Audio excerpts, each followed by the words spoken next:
Good morning, children. We have studied this chapter, Unit 1, Nutrition in Plants. In today's lecture, we are going to have a quick recap of the chapter. Now, let's start.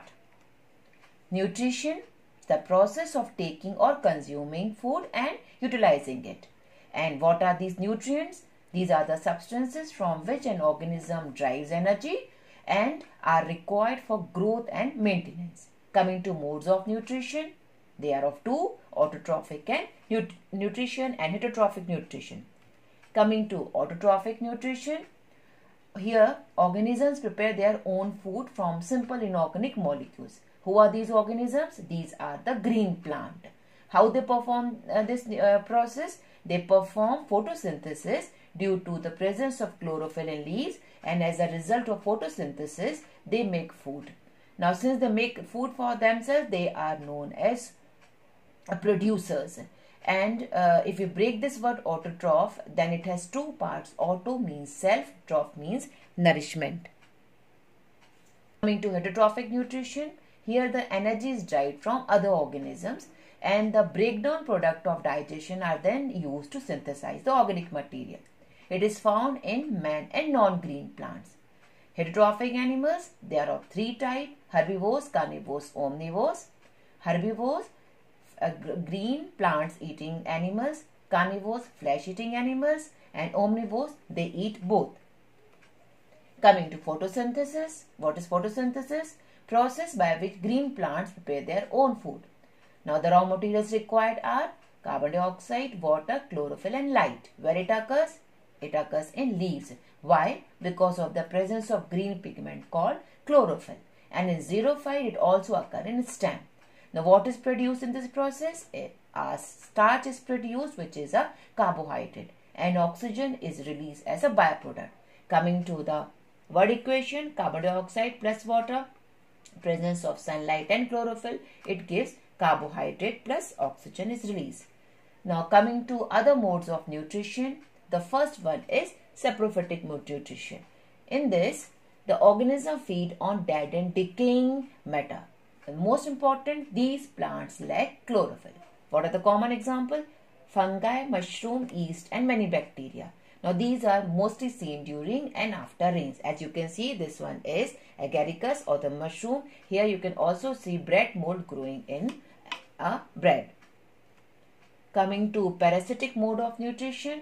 Who are these parasites or what this mode of nutrition? In this mode of nutrition, organisms derive food from the living body of another organism. Now here two words are very important. What are they? First is parasite, second is host.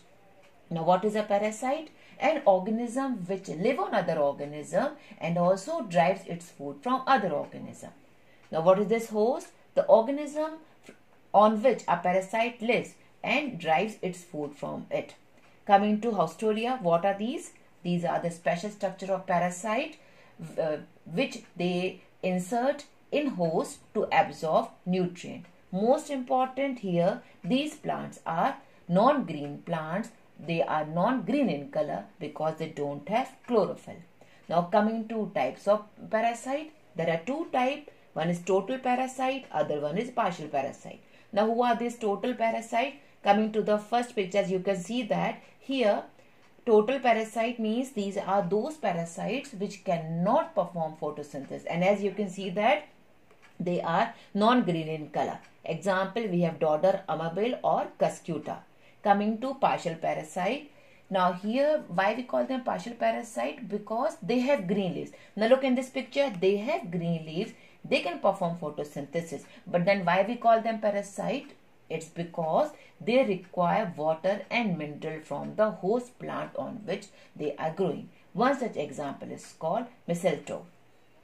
As you can see in this picture, here leaves are there. This plant can perform photosynthesis, but it is growing on host plant for water and minerals requirement. Coming to the next is symbiotic nutrition. Here in this mode of nutrition, two different organisms not only live together but both are benefited from each other. One example is lichens. What is this lichens? It's an association of an algae and a fungus. Now both this algae and fungus, they live together and benefit each other. Now, algal partner is autotrophic, means it is green in color. Since it is green in color, it performs photosynthesis and it provides food to the fungus. And what in turn it gets from fungus? Fungal partner is heterotrophic, cannot perform photosynthesis.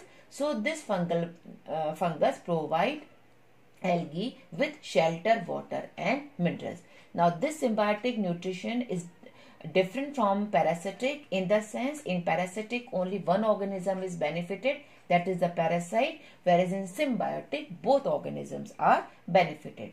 Coming to the next one is insectivorous plant. As the name suggests, these are those plants which feed on small insects for nitrogen requirement. Here you can see the first one is a pitcher plant, second one is a sundew, third one is Venus flytrap and the next one is bladderwort. Now I hope the topic is clear to you. You can refer the following references for links for the references. Now all the best for your exam. Bye bye children.